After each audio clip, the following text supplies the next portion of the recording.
Hello, and welcome to Power Within. If you're watching this, I'm guessing you've felt the heat of anger more times than you want to admit. That feeling of being quick to flare up, but so slow to calm down. It can feel exhausting, isolating, and like you're not in control of your own emotions.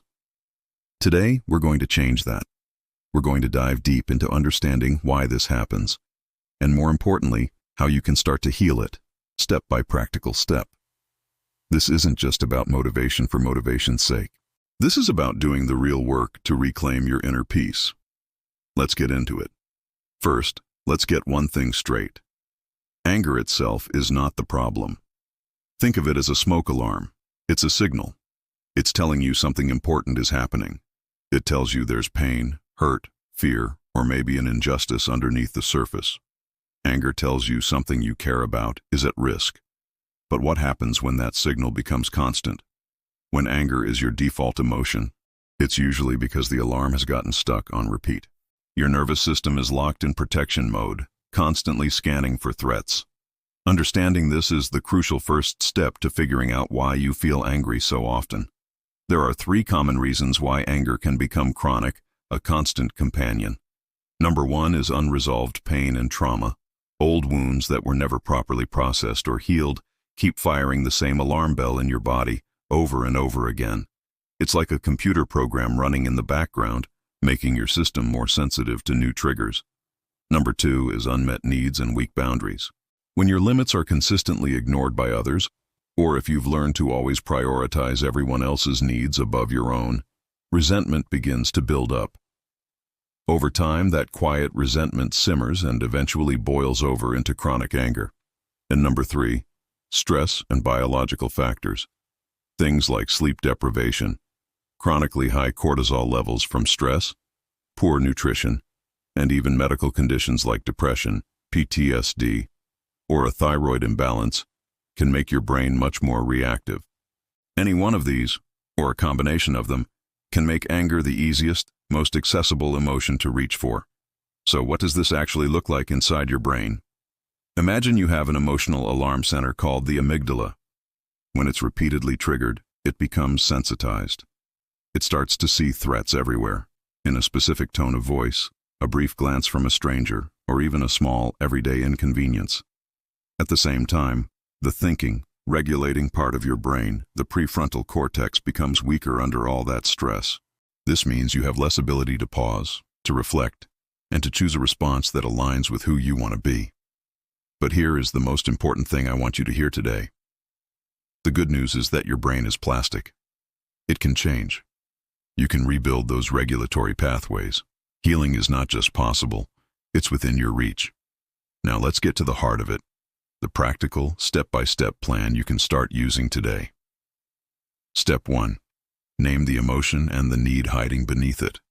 Instead of just saying, "I'm angry," I want you to get curious. Ask yourself, what am I really feeling? Am I afraid? Am I hurt? Am I ashamed? And what do I need right now? Often, anger is just a mask for hurt, shame, loneliness, or fear. When you can name the deeper need, like I need to feel respected, or I need some space, or I need to feel seen, you fundamentally change your relationship with the emotion. Practice this daily. When you feel that familiar irritation rising, just whisper to yourself, anger. Okay. What's underneath? Hurt. And what do I need? I need to be heard. Step 2.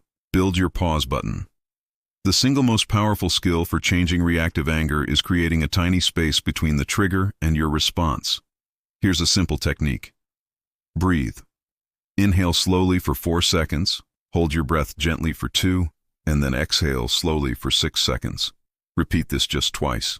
This simple breathing exercise activates your vagus nerve and sends a calming signal to your nervous system.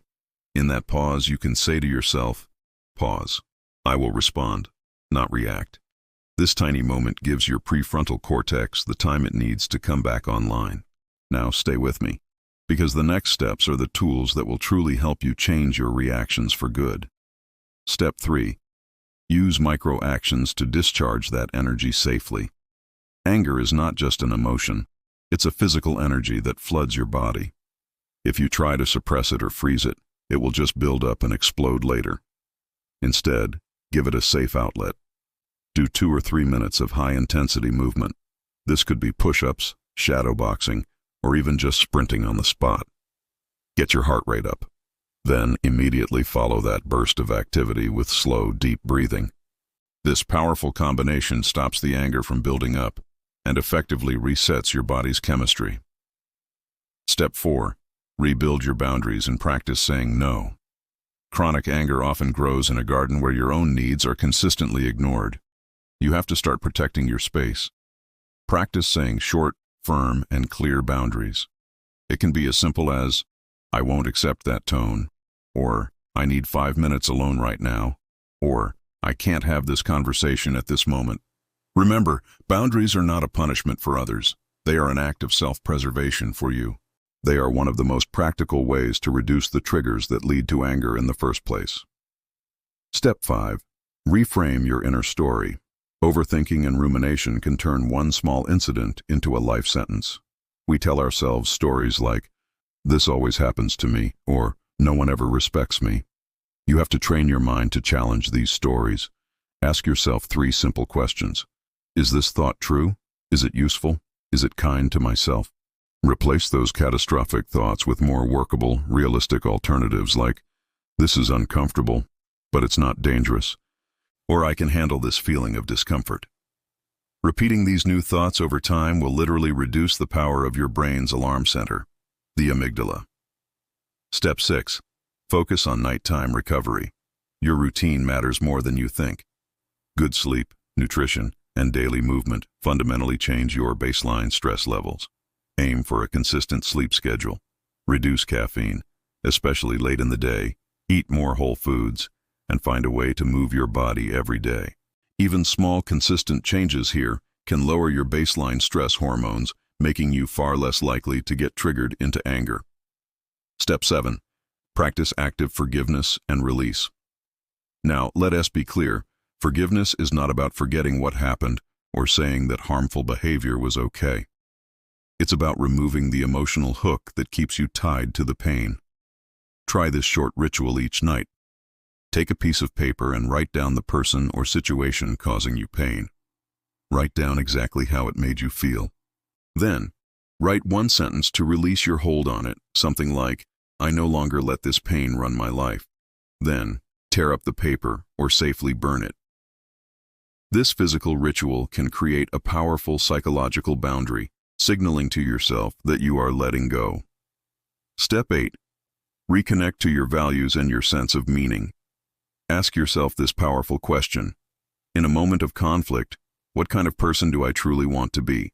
Do you want to be calm? A person of integrity? Compassionate? Use your answer as a compass. When you start acting from your chosen values, you replace that old reactive identity with one you've consciously chosen for yourself. Step 9. Use proven tools for long-term rewiring. Cognitive behavioral therapy, or CBT, offers great techniques. When an angry thought appears, learn to test it and question its validity. Journaling is also incredibly powerful. Use simple prompts. What happened? What did I feel? What did I need? What can I do differently next time? Just 10 minutes of mindfulness meditation each day has been shown to strengthen your prefrontal cortex, the part of your brain that helps you regulate emotions. And a daily gratitude practice can shift your attention away from threats and toward your resources and strengths. Finally, step 10. Know when to get help. If your anger ever involves threats, violence, thoughts of self-harm, or you simply feel out of control, please seek professional help immediately. Therapy, anger management groups, specialized treatments like EMDR for trauma, or even a medical assessment for hormonal issues are not signs of weakness. They are incredibly effective steps toward finding true freedom. Let me give you a short daily routine you can use starting today. In the morning, take 3 minutes for mindful breathing and set a simple intention. Today, I will respond with clarity. Midday, take a 2-minute grounding break. Just close your eyes and take 5 deep breaths.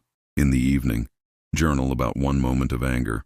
Identify the need beneath it and write down one tiny step you'll take tomorrow to address that need. Try this for just 7 days and notice the shifts.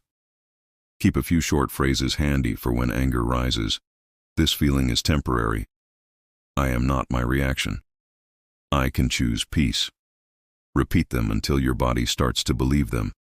If you've watched this far, it's because this matters to you. Healing your anger isn't about erasing your fire. It's about learning how to direct it. Fire can destroy a house, or it can forge steel. You can choose to forge. Use your energy to build, to protect, and to create boundaries that honor the amazing person you are. A final practical tip: create a visible anchor. It could be a small object on your desk, a ring you wear, or a card in your wallet that just says pause. When you touch it, let that be your cue to breathe and choose your response. Over time, that simple touch will become a powerful neural cue to calm your nervous system. Your anger is not your identity. It's just a signpost guiding you back to what truly matters. Walk toward it, learn from it, heal it, and you will find your power within. If this video helped you, please hit that subscribe button and come back for more practical tools to rebuild your nervous system, manage your triggers, and show up whole and empowered in your life. And please, if your anger ever feels dangerous, or you fear hurting yourself or others, reach out for immediate professional support. You do not have to do this alone. Thank you for being here today. Keep going. Your strength is being built right now, in this very moment.